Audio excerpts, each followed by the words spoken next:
Hello, everybody. Welcome to the Positive Pessimist Podcast. It's Wrestling Wednesday. My guest today is Andy Ross. Andy Ross is one of those guys I looked up to when I was a kid. He was a high school state champion. He also had some great matches with my brother when they were younger. And he's a really cool dude. I got to talk to him a few nights ago at my show, and I'm looking forward to talking to him. So let's bring him in. Well, good to see you, man. How you doing? Good. Doing good. Thanks for taking the time to do this. Yeah, man. Thanks for having me. I hope I can contribute in some way. Oh man, you're gonna be great. Tell people what you do for a living, Andy, because I know you're an artist, but what do you do? I am an artist, and that would include graphic design, illustration. I do snow art, sand sculpture, gardening, you name it.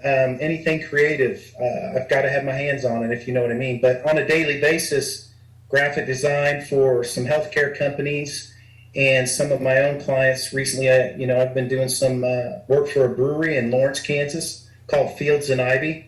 Awesome place, and designing all their beer labels, and been doing some mural work at their location there in Lawrence and having a lot of fun with it. Awesome. Yeah, you're a super talented dude, man. Sometimes I see some of that stuff you do with your kids, like the igloos and everything, and I'm like, man, this dude is super artistic. And my brother's that way too, and I thought that was interesting when I found that out about you. I was like, these guys used to wrestle each other as kids and had no idea how many similarities they probably had.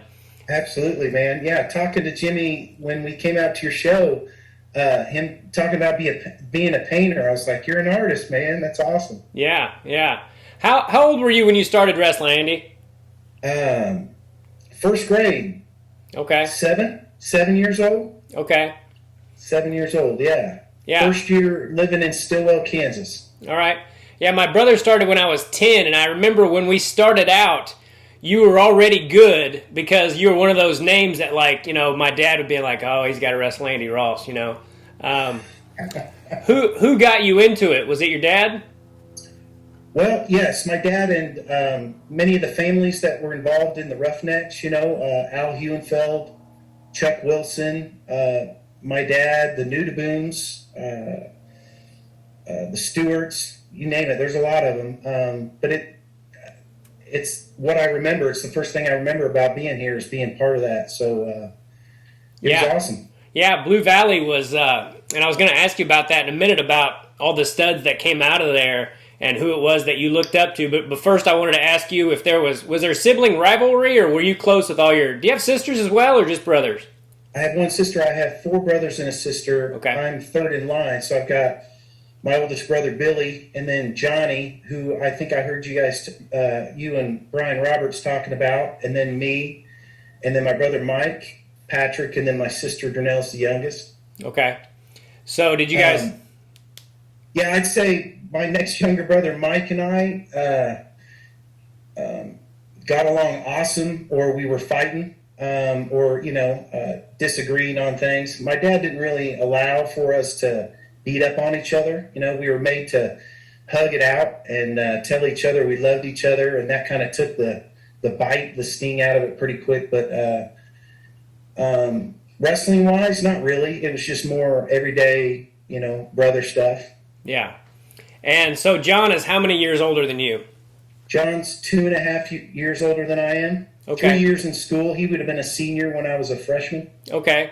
To be honest, it's kind of funny when I remember being like maybe 6th or 7th grade when I came and watched him, and when I watched John and Brian wrestle. I think it was like the regional or EKO finals or something.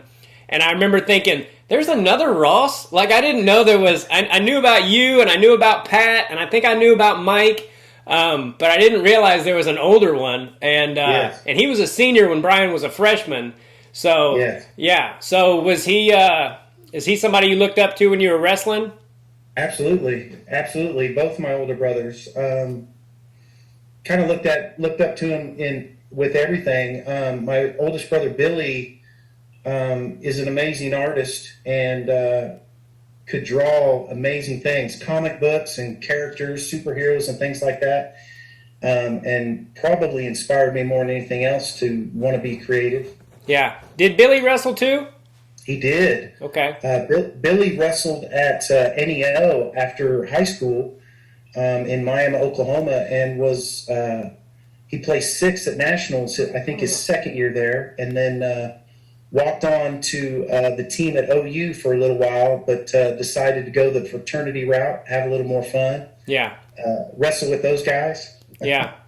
Wow, that's awesome. I had no idea that not only that Billy wrestled, but he was a freaking college All-American. The things you don't know about people is amazing. Yeah. And my dad had us thinking that everyone that came from Blue Valley was rich. And then I think you and I spoke a little bit through Messenger, and you said something about going to college, and that's the only way you could have gone. And I'm like, oh, well, maybe they weren't like, we thought like the Rosses and all you guys were just like filthy rich. No, rich with love. I mean, we were close. My dad worked his butt off all the time, and I don't ever remember,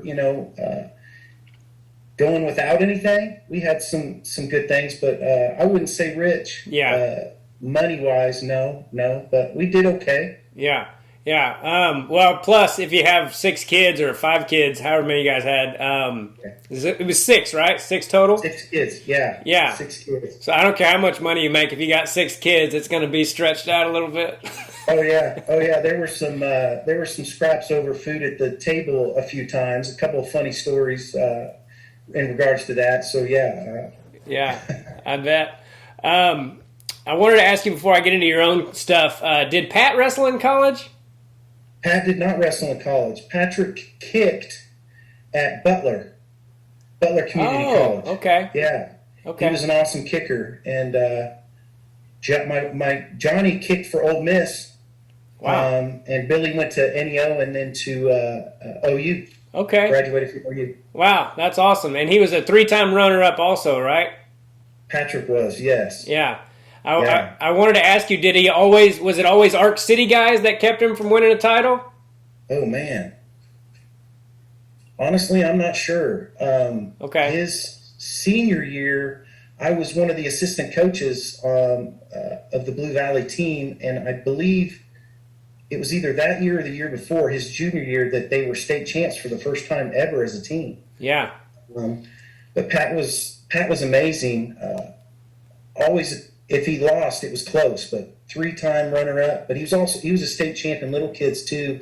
He was actually a state champ before I was by about 10 minutes. Oh, really? So, yeah. So, but Patrick was an amazing wrestler, baseball player. He's a pitcher and kicked the ball. My brother Michael still holds the Kansas State record for the longest high school football field goal. There's 2 other guys tied with him at 57 yards. Athletes for sure. Yeah. Where did that come from? Was that your mom or your dad, or do you know? That comes from both of them, I'd say. But my dad was a full ride scholarship running back to OU in the '60s. Wow. And was a wrestler, big guy, heck of an athlete. I remember your dad. Is he still alive? Your dad? Okay. He is. Okay. Just talked to him a little bit ago. My mom and dad still live in the same house, about 10 minutes away from where I am now. I remember he was a big dude and he had that little mustache and I don't know that I ever talked to him. I just knew who he was from a distance. Yeah. He was always there. And I don't know that I ever talked to you. I just knew who you were. He used to have matches with my brother, and I remember the only time we talked, it was after I wrestled a kid named Joe Norenberg, and I beat him 6-4, and I had no idea who he was, but he gave me a hell of a match. And the next thing I know, I'm in the bathroom, and I look up, and you're standing there, and you go, "Good match." And I'm like, Andy Ross just talked to me. Well, there was one Saturday here. Hold on a sec. There was a Saturday meet where it hadn't started yet, and it was that time when boom boxes were on the mat and people were doing breakdancing over on one side of the gym. I don't know if you remember that happening back in the day. But I was sitting on the mat talking to your brother Jimmy, and I had my back turned, and you came up from behind and just tackled me. You're like, "Hey, what's up?" So I was like, "Man, yeah, I remember talking to you a few times." Okay, that's funny. I don't remember doing that, but I don't not believe it. So how many kids state championships did you win? Did you win it a lot? Just one. Okay. One. Eighth grade year. Eighth grade year. All right. against Billy Talley. Oh, really? Yeah. Okay. Billy Talley. Yeah. Yeah. You know, I miss, I didn't realize it at the time, but man, I miss kids wrestling. You know, like high school was one thing and college was another, but kids wrestling, it was so much fun. Yeah. And, you know, I've made some of my best friends and some of my best memories are from kids wrestling. And you know, like Gons Medina told me a few weeks ago, he was like, don't ask people about kid state championships. Nobody cares about that. You know? And I was like, I care about it. That was the best time of my life was kids wrestling. Oh man, yeah, absolutely, absolutely. Yeah. Maybe not the practices so much, but the Saturdays, the gyms, the T-shirts, the brackets, the medals, the people. Yeah. Man, I think about it more than anybody would believe. Yeah. I still do. Yeah. Tell me about the Blue Valley Kids program because Mike McCutcheon is kind of legendary for being a hard ass. He was, but it made us work pretty hard. Actually, it made us work real hard. He was amazing. He was always there in your corner. He worked you hard in practice. I didn't ever want to be the reason why we had to do upsides or run stairs or drill over and over and over again, but it was all worth it. Yeah. He was awesome. Yeah. Was he like, do you think he'd be allowed to coach today? Was he that kind of hard ass? Yeah, I think he'd be able to coach today, but you know, there might be some complaints.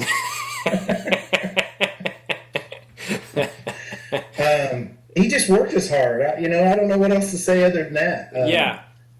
I tried to make sure that I wasn't one that would cause any problems, and I don't think I was. So he was an awesome guy. Yeah. The first part of my kids' career was in Johnson County, and then we went to Bonner Springs. And man, we had some of the toughest practices. We used to do things called killer sprints, where you had to sprint down to the end of the gym and do 15 or 20 push-ups and sprint down and do 14 and sprint down. And by the end of that thing, you were dead. And we did that at the end of practice and climbing ropes and all that stuff. You know, I wish every kid would wrestle just to realize how good it is for you, you know, and what it does for you later on in life. Do you remember how freaking tough the Blue Valley Invitational was? Yes. Yeah. Okay. I feel like I could look at a bracket most of the time and, you know, I may not remember all the names, but I could look at a bracket and say, this one's mine. Yeah. But you didn't know that big old bracket at the Invitational, Blue Valley Invitational, you didn't know. Yeah. So, yeah. You know, I won it. I won it when I was probably 7 or 8 years old. I think it was my second year of wrestling, and I think it may have been the only 32-man bracket I was ever in. And I wrestled 5 matches, and I beat Brett Williams in the finals, who went on to be freaking awesome. So one of the best matches of my life was when I was 8 years old. So I still think about those things all the time. Yeah, absolutely. So all those studs you grew up around, Chris Kulat, Kevin Stewart, the Wilsons, the Nudabooms, is there any of them that, was there one in particular that you looked up to, or did you just look up to all of them? Kevin Stewart, from afar, being a little bit behind him. Yeah. I think by 2 years. But man, coming in as a freshman, as a state champion in 8th grade, the mental of now you're in high school and you can wrestle seniors, and that was kind of that messed with my mind pretty good. I was a state champ at 85 pounds, 8th grade year. I didn't grow, so the weight, my freshman year, 98-pound weight class, I weighed 83. Okay.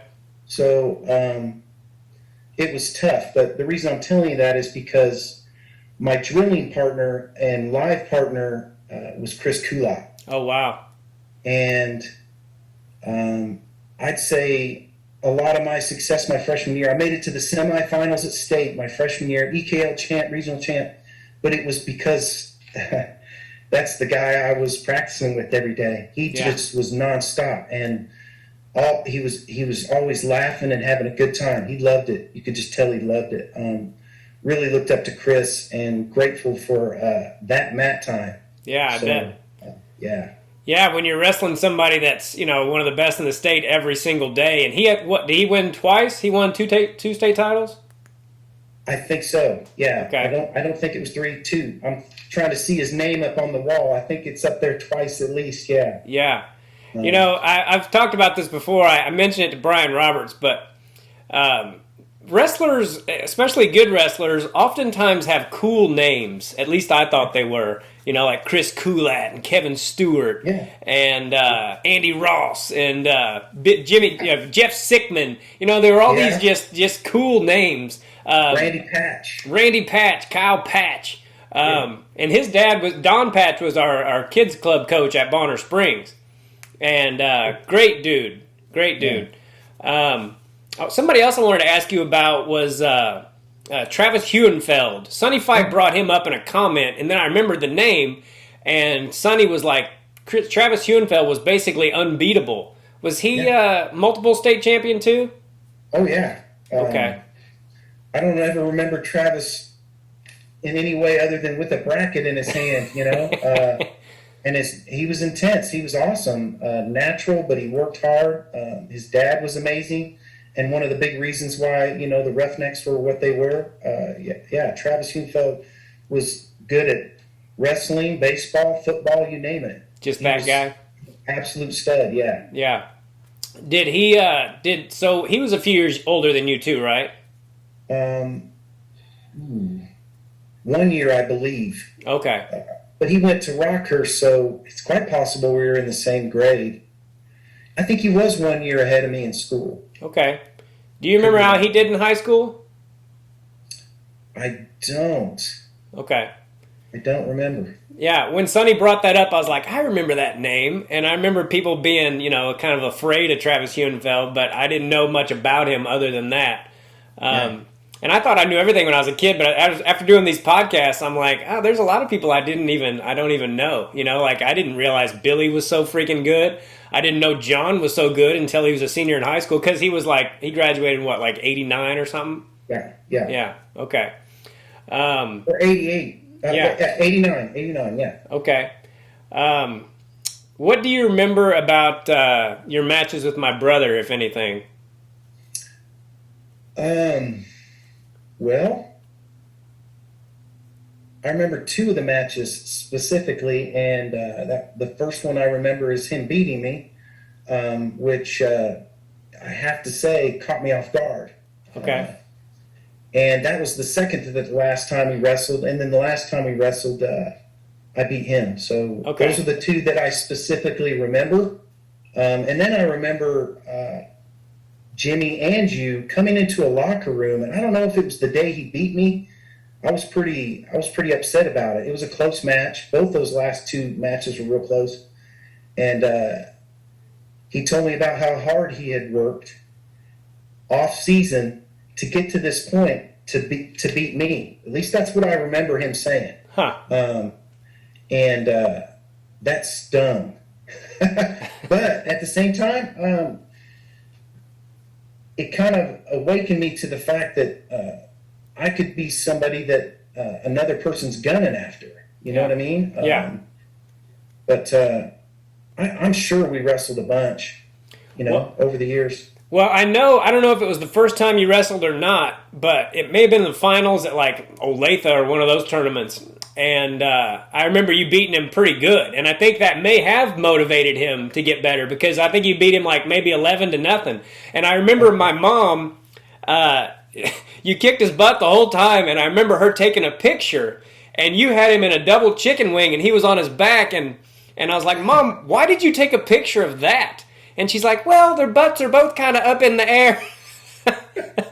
And I'm like, no, that's because Andy's got him in a double chicken wing trying to pin him. And my mom was so like, well, I didn't know. And I'm like, oh, man. It's funny the I don't things remember that. I just remember, oh man, those last two matches were, I mean, 1 point matches, I think.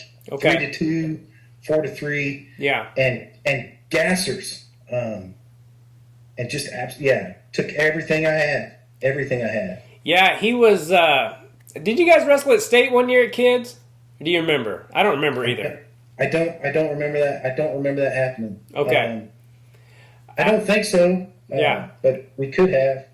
Yeah, I can imagine that wrestling him would get you tired, because I've never met anybody to this day, especially when he's in his prime, who had a better gas tank. I mean, he was never out of a match. I was that guy. I was really good at holding a lead. Like, I rarely gave up leads once I got one, but you could never count him out of anything. And he had some matches like that where I'm like, well, he's going to lose. And he didn't lose, and because he just would not stop. And another thing about Jimmy is I don't think he ever lost a match and was like, I lost that legitimately. He was always like, I got screwed. That's so funny. Tell me about your high school career then, like year by year. So your freshman year, you make it to the semis. And by the way, I'm sorry, I feel like I'm talking a lot in this because I'm all fired up just talking to you. It's really a testament to how good you were, that you were undersized and still did as well as you did. Because I was talking to somebody about this the other day, especially back then. It's really, I was talking to Travis Fippen about how well his kid did as a freshman, and he was way undersized too. And it's not normal for kids to do well when they're undersized, no matter how talented they were. So that's a testament to how freaking good you were. Yeah, I was extremely worried, actually, because the athletic director, I heard a conversation from earshot of the athletic director saying, he's too small. This is dangerous for him. And I remember thinking in my mind, I'm a state champ, but 83 to 98, it's a heck of an advantage. And I feel like, I don't remember who I lost to, but as soon as I lost that first match in the semis, I was done, I feel like. But yeah, I didn't win all my matches, but most of them that freshman year. EKL champ, good match at EKL finals was against, I think it was Daniel Escalante from Olathe North. Oh, wow. He was a stud. Oh, man. Yeah. We had that freshman year, before I made varsity, I wrestled in a JV tournament, and I wrestled Daniel Escalante in the finals of that JV meet as well. And we were both bleeding from the nose and like on the eyebrow. It was just a bloody awesome match. And then the finals of EKL freshman year was Daniel Escalante. Regionals, I don't remember, but I won regionals, made it to the semis, and was super proud of that, man. I maybe more proud of that than being a state champ, Yeah. But sophomore year, wrestled 98. No, it was either 98 or that's the year that it swapped over to 103. Okay. But I wasn't having to cut weight. But I wasn't 83 pounds. I had creeped up closer, Yeah. EKL champ, regional champ, and then I got third at state. And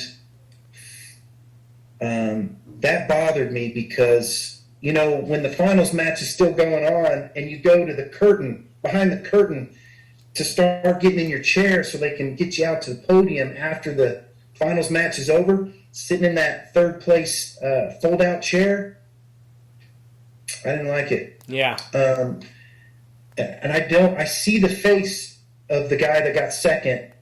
I can't remember his name, and I should know his name because, I remember him all through Little Kids, but I can't remember his name. But Justin Ware, I'm pretty sure Justin Ware was state champ that year. Okay. In my bracket. Okay. Pretty sure. Man, Justin Ware, I love talking about that dude. He was a freaking stud. Did you ever wrestle him? I did. One time that I remember, in Little Kids, early on, he tried to toss me, and I pinned him in about 10 seconds. Oh, wow. Not, yeah. You know how you try to lateral or suplex, whatever it is, and boom, just landed flat on top of him. And, if I can get a neck wrench in, you're done. Yeah. So, that's the only time I remember wrestling him for sure, but I'll bet you I did multiple times. He was amazing. Yeah. Tough. You're strong. I bet, man. You're one of the. I don't care when it was. You're one of the only people in Kansas history that's beaten that guy. There's only 2 or 3 of you. Well, I think I've got pictures of me with him on his back. I think in that red singlet. That's what I remember. He's wearing a red singlet. Do you remember where that was at? Do you remember a guy named Scott Murray? Oh, yeah. Where was he from? Topeka. Do you remember? It was in Topeka? Yeah. The match against Ware was in Topeka, I think. Okay. Wow. I see the gym, and I see Scott Murray and his dad on the side of the mat, and the match against Justin. That's what I remember about it. Okay. Dude, yeah, I bet it's you and Billy Talley are probably the only guys in Kansas history that beat him, because I think he won like 10 kids titles and obviously 4 in high school, and just handed it to everybody. There were, I've said this before on here, but there were kids that were good, and then there was Justin Ware, and I've told this story before on the podcast. Like, I remember one time Escalante getting beat by him by 5 points. And it was like going through the kids' tournament, state tournament. Like, did you hear Ware only won by 5 points? So that's a big deal, man. So your sophomore year you get third, and then your junior year. What happened your junior year? Junior year, EKO champ, and then I met Ryan McCracken in the regional finals. Okay. And Kevin Stewart. At a Bonner Springs tournament, Ryan McCracken beats Kevin Stewart, I think, my freshman year. So the way I looked up to Kevin, and that was the first time I wrestled Ryan McCracken, one of 2 times I've wrestled him. Honestly, it was, I think, decided before I stepped on the mat. I wasn't going to win, and I think he beat me 13-8, 13-4. So, I wasn't even there. He was so strong. Yeah, he was so strong. Yeah, but then I had him in the finals at state and got my revenge. Okay, what was the score of that match?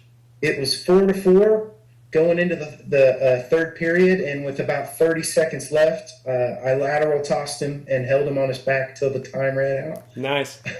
Yeah. That's awesome. I've got a picture of that too. I bet. Do you have it on tape somewhere? I'd love to see that match. Yes, it exists somewhere on tape. Somewhere, yes, but I've got a photo. I take a lot of pictures now of my kids trying to create memories, and that's one of the coolest photos I've got, at Ryan's expense. A picture my dad took from the stands with a, telephoto lens, cropped in tight, Ryan McCracken on his back.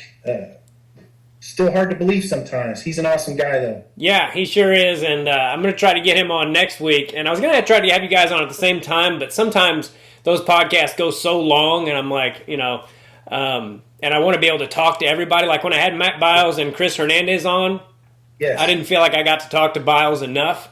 You learn from these things as well. So going back to the regional finals, you said you had lost already because in your mind he had beaten your idol, right, or somebody that you looked up to. So that messed with you mentally. Yeah, I didn't go in thinking I'm going to lose, but no confidence. I can guarantee you that. I think I may have, a couple of half-ass shots in on him. He was so strong. I was never strong. Well, I was strong in little kids, but junior year, that was at 130 pounds, and I had just grown up, not out in any way. Super skinny. So quite a bit taller than Ryan was at that time, but yeah, no confidence in that match. And my dad didn't like it, and he and I strategized the first and second period. My dad said, "You're going to see him again. Here it comes. We need a strategy." And that's probably the first time I ever focused in on a plan, before a match. Before that, it was just, it's time to wrestle. Yeah. Man, I think he started as a freshman too. And Brian Roberts was telling me he was the best athlete in our school. And I remember, talk about a cool name, Ryan McCracken. And his boy's name is Sullivan McCracken. How freaking cool is that? That's awesome. That's awesome. And Derek Lane and I used to go and watch, EKL and all that. And man, that tournament was so freaking good, the EKL. I mean, every finals match was so good. And you'd see guys on the backside that I'm like, that guy got third? Like, who's in the finals? But yeah, McCracken was just super strong, huh? Oh, yeah, absolutely. But smooth. Yeah. Smooth as could be. Yeah. And, super strong. And I think he was tan. Dude. I think he was tan in the wintertime. Yeah. He was like glistening and had that mullet, and just like Rowdy Piper or something. I don't know. Yeah. You're right, dude. That must have been when like tanning became a thing. I'm gonna have to ask him about that because he's not real tan now. So I'm like, that's not natural. He must have been tanning, and and he did have that that professional wrestler hair, like that mullet, and I can see it right now. I can remember being at a kids tournament, being like, that's Ryan McCracken, and he's all tan and. It's so funny that you bring that up because every time I think about Ryan McCracken, I think about how freaking tan he always was. Well, I saw it up close. But before those two matches, I ran into him at Bishop Miege in the training room after one of his matches, and I don't remember that match, but I don't know what I went into the training room for, but he was in there getting his ankles taped up, or at least one of his ankles, and just looked like he'd been in a WWF match. He was tough. Yeah. I don't know what it was about Turner wrestlers in general, but they were always tough. I remember wrestling a couple kids in like 8th grade, and my club team had put me in the wrong weight class. So I was like wrestling 135, but I was a 25-pounder. And a couple of them I wrestled weren't very good, but holy crap, they were strong. And I always remember that about Turner guys. There was some guy I beat as a freshman that couldn't wrestle worth a damn, but he was so freaking strong. So I don't know what they were doing in Turner to do that, but I remember that. So what about your senior year? Senior year, EKL champ, regional champ, lost in the first round to a 4th seed Arc City kid. Don't know who he is, don't remember. By 1 point, I think. And then I wasn't even interested in the next match. Okay. So that was it. Okay. It's hard to say, but because I don't like to give up, but I gave up. Yeah. Well, we've touched on it a little bit earlier. Wrestling is so mental, and I've been there. I remember in 8th grade, I was undefeated until the quarterfinals at state. And I got beat by a kid that I'd beaten 4 or 5 times. And I remember, and I ended up getting third. I'm proud of that I ended up getting third. But I was undefeated going into the tournament, and all I wanted to do was be an undefeated state champ. And I got beat by a kid named John Becker, who had never beaten me. And I had, not making excuses, but I had a knee injury, and I didn't practice that week. And I remember walking around at the hotel room that night, or walking around the parking lot, and I hate to even admit this, but I was like walking on it kind of hard. Like if my knee swells up enough, I won't even have to wrestle tomorrow. I'll have a built-in excuse. And God or whoever had a different plan for me, and I wrestled really well the next day and ended up getting third. But I remember thinking, I don't care about third. I came here to win it, and and I'm in 8th grade, so now I can't. It's like, damn it, That's my last shot. Yeah. So I know what you mean. And was that one of the toughest losses ever that you had to take? that you remember? No, my wife was my girlfriend at that time in high school, and Okay. she was under the bleachers, so it was all right. Honestly, that's, no, it was okay. After 12 years of that, it's okay. Yeah. With no plans of continuing on after that, already in my mind. Yeah. Probably 2 times along the way of those 12 years, trying to approach my dad to say, I don't want to do this anymore. So, but I was not successful at that. So Yeah. You made a comment on my that solo podcast I did, and it meant a lot to me about saying it kind of touched you or whatever, that how hard it was for me to call Coach Leonard. And at the time, I didn't really understand why. But now saying that about your dad, I get it, because there were times I didn't want to wrestle. And I'm not saying this was the case with your dad, but with mine, I was like, my dad's not going to love me if I don't want to wrestle. And I never want my boy to feel that way. And I don't think my dad meant it to do that to me. But that is how I felt. And calling Coach Leonard to tell him I wanted to come back, dude, as I'm talking about it, I feel my throat getting weird. Oh, yeah. Because it was extremely difficult for me. And so there were times you were just tired of it, period? I think around 4th grade, I stretched or strained or tore some ligaments in my knee, and legitimately, couldn't bend my knee and couldn't wrestle for a while, and healed from that. And I came up with this scheme in my mind, not having to go to all those practices and watch what I'm eating, all those things for a short period of time.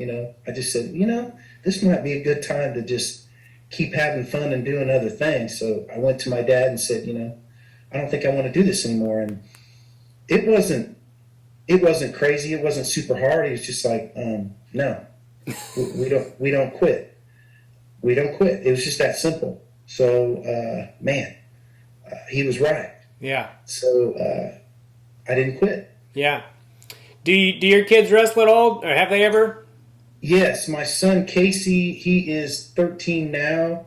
We did 2 seasons here in Lewisburg schools, south of Blue Valley, where I grew up, 4A school.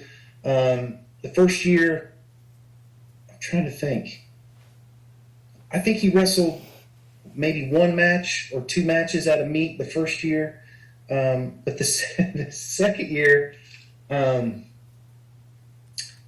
first day of practice, I had bought from Blue Chip Athletic this purple, the colors out here are purple Wildcats, like K-State, but I bought him this awesome bag and these new shoes, and he's got it on his back, and we're going up the sidewalk to the first day of the second year of practice, and he goes, "Hey, Dad, when I don't wrestle next year, can I use this backpack for my school backpack?"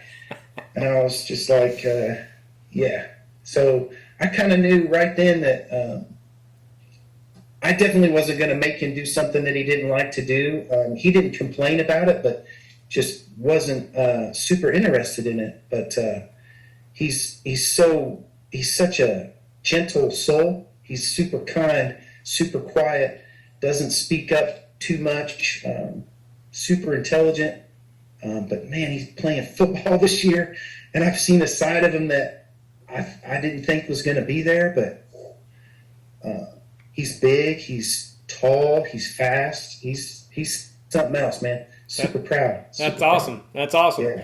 Yeah, I hope Michael wants to wrestle, but at the same time, I know it's not for everybody, and I know how hard it is, and if it's not something you're into, I tell people all the time, I'm like, man, I was pretty good at wrestling, and I hated it a lot of times, so I'm definitely not going to force him to do it, and, I just want him to be happy more than anything, and the only reason I want him to is because it's one of the few things I know a fair amount about, But I'll whatever he wants to do, I'm gonna support him in it. But tell me about your daughter. She's a great athlete too, right?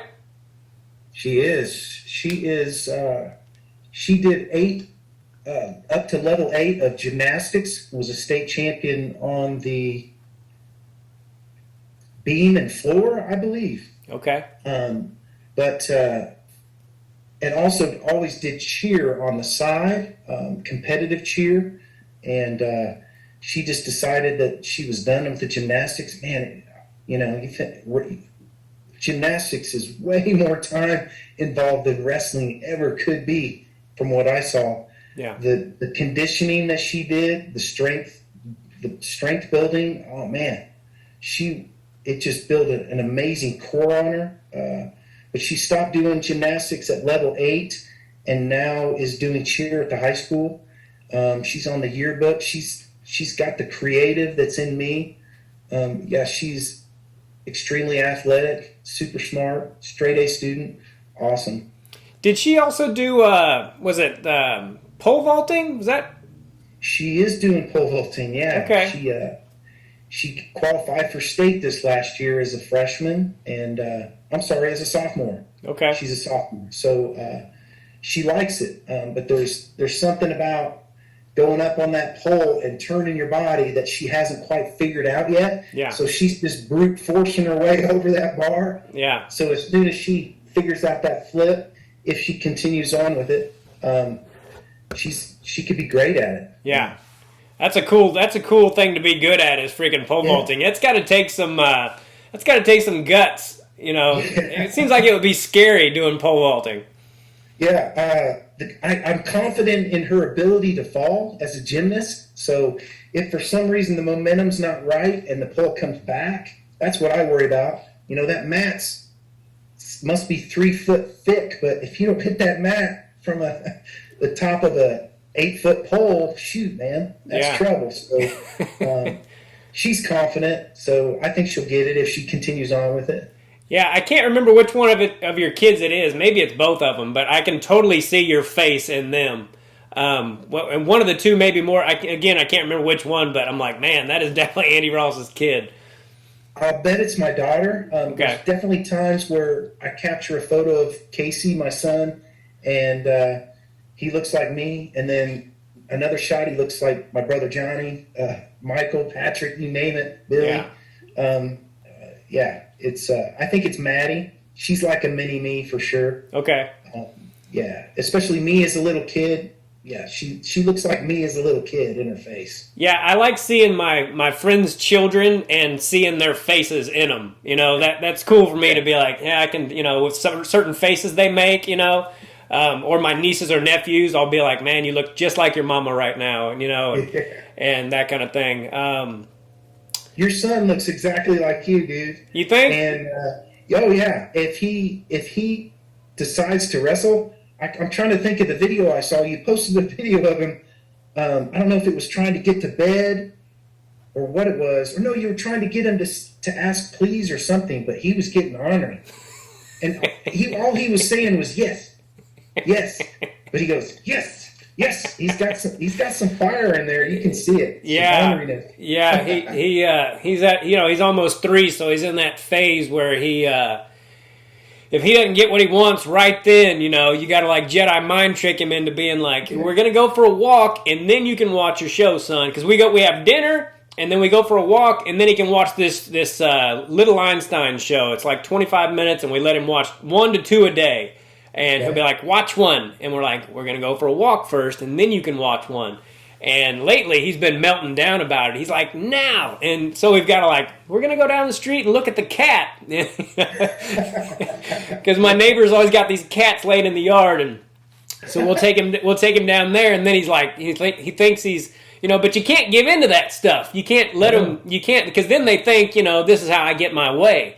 And it's hard sometimes, but I didn't, when you don't have kids and you hear people talk about them, you don't fully understand it, and they're always like, wait till you have kids, you'll understand. And you're like, whatever. Or you hear people say how much work it is. And I remember hearing that, and I used to think to myself, how much work can it be, And then you have one, and you're like, oh my gosh, this is so all-encompassing, time-consuming, especially if you want to do it right. But so worth it. I love him so much that it makes me anxious. you know? Oh, yeah. And those are the things you don't understand until you have one. Oh, yeah. I can relate to that completely. Yeah. I was just talking to my dad about it, about my son and his football, 11 sacks, 7th grade football, defensive end, taking photos on my telephoto lens and seeing this face on him that he doesn't show anywhere else. And I've got chills over it right now, and telling my dad, I love him so much that I can't stand it. And you're almost afraid something's going to happen. The drive to protect him. And my dad just said, that never goes away. Yeah, I bet. That never goes away. Yeah. I do. I put him to bed every night, and I hold him, and that's the only time he's still. That's the only time that's the only time I can hold him and he's still, and I'm like just trying to drink it in, and I'm like, this is gonna go away, and when it does, it's gonna break my freaking heart. And I hear about how great it is to have a daughter, and I would like to have one, and at the same time, I'm afraid it would make me stroke out.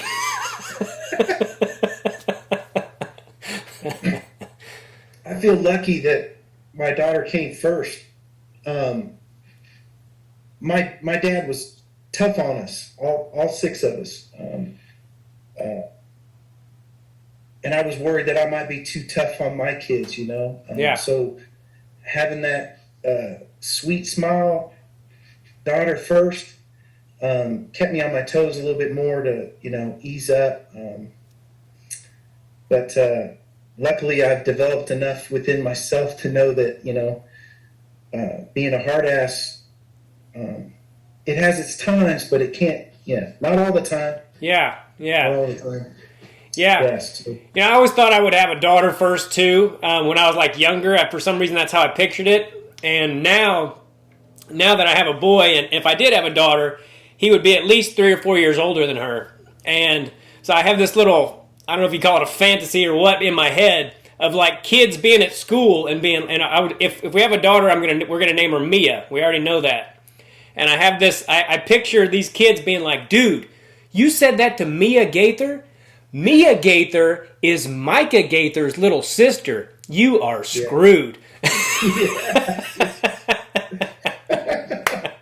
Yeah, a protective older brother, man. My sister had a few of those, so yeah, it's good to have. Oh yeah, I bet she did, dude. That's the Ross boy's little sister. You idiot. Yeah. Is she the youngest one? She is the youngest, and when I was coaching at Blue Valley, she was a mat maid or a manager, whatever you call that takes stats and cleans the mats and helps coaches and things like that. And she came walking into the wrestling room one day, and I was in there assistant coaching, and one of the freshman boy wrestlers was talking to his teammate while they were drilling and said something, did you see that ass walk past? And my chest got tight, and but I kept my cool. But I went over to him, and his drilling partner, I don't remember either of their names, but his drilling partner's eyes were like this, and I said, that's my sister. And he never said anything again. That's all I had to say. Yeah. So older brother is a good thing. Yeah. Yeah, and there's no guarantee I would have a daughter if we had another one, but for some reason, I knew that I was going to have a boy. Even before my wife got pregnant, I'd be running on a treadmill, and I'd be thinking about my son, and I would think about him wrestling, but I didn't think about him winning. I thought about him losing, and me telling him, I don't care if you tried hard and you're having fun. I love you, and that's all I care about. And I used to get teared up thinking about it. I'd be running and thinking about that because, again, not knocking my dad, but those are the things that I wanted to hear. Like, hey, boy, you're my son, and I love you no matter what. No matter if you win or not. And I heard a story about that Kobe Bryant told about his dad telling him he'd come back from some camp, and Kobe was upset about it. He was like, I couldn't score a point. And his dad said, Kobe, I love you whether you score 0 points or 60 points. and he said it gave him permission to fail. You know, like I'm loved no matter what. Right. And that really resonated with me. You know, I'm like, that's how I want to be with him. Not only because of my own childhood, but I just want him to be, you know, to know that. And when they know that, the sky's the limit, you know? Oh, yeah. Oh, yeah. My dad never got upset over losing. He may have made a point to point out that a plan wasn't executed or an attempt wasn't made, but losing, no. But always told all of us when he was proud of us. And we don't talk to each other without telling each other we love each other today. Yeah. I just talked to my dad, you know, an hour and a half before I'm on here with you. So love was always communicated, but tough love too. Yeah. So, yeah. Yeah, that's something I hope to teach Micah is son, sometimes all you can do in life is suck it up. You know, you're not going to have, you know, there's just going to be situations where the only thing you can do is suck it up. And I hope to convey that to him in a way that he doesn't think I'm a dick about it, but just so that he gets it, you know, like, you know, yeah, there's some things you just have to suck up and get through, and that's how life is. And speaking of that, I'm not trying to get all Barbara Walters on you, but what's the toughest thing you've ever dealt with in your whole life? If you could point to one thing. Ooh. Toughest thing I've dealt with. That's pretty easy, actually. It pops right in. I lived in New York City on 9/11. Okay. And my wife now and I were working in New York City. She worked for a law firm. I worked for Martha Stewart on the media as a designer on her magazines and publications. I'm trying to think. The night before 9/11, we were at a Yankees game, or I can't remember if the game got delayed. Something happened at a Yankees game, and she, for whatever reason, she was traveling back and forth from New York City to San Francisco. She was working on a PG&E deal, and she rescheduled her flight for the next morning. And I had a 10 o'clock a.m. start at Martha Stewart, so getting from Staten Island to 42nd Street took like an hour and a half.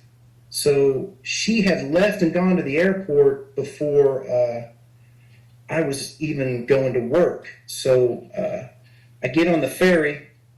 The first plane had already hit. I go out and I see it. I go back into the ferry, and then people start going crazy about the second plane hitting.